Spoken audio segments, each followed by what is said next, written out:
Welcome to my YouTube channel. Kamusta po kayong lahat?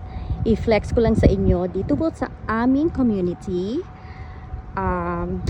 The way they dispose all the trash. Every Wednesday po pick up ang trash dito.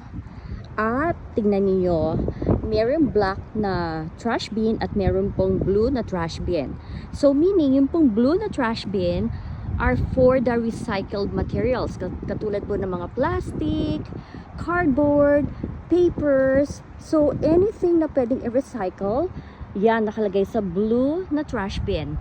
At anything na mga trash, yung alam na ninyo kung ano yon, so dyan po sa black na trash bin. Okay, so each houses po dito meron pong mga kanya-kanyang mga assigned na trash bin. Okay, and monthly po meron pong bayad ang bawat homeowners po dito, ha, para lang ma-pick up ang kanilang mga trash materials.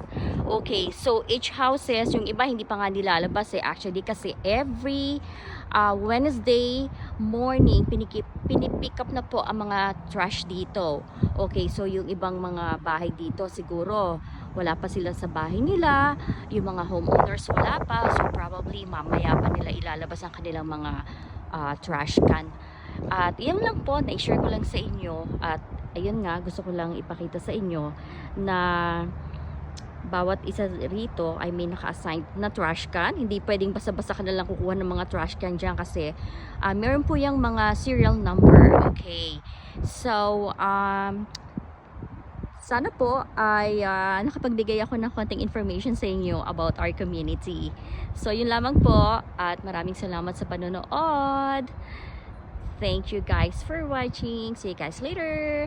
Don't forget to subscribe to my YouTube channel. Bye!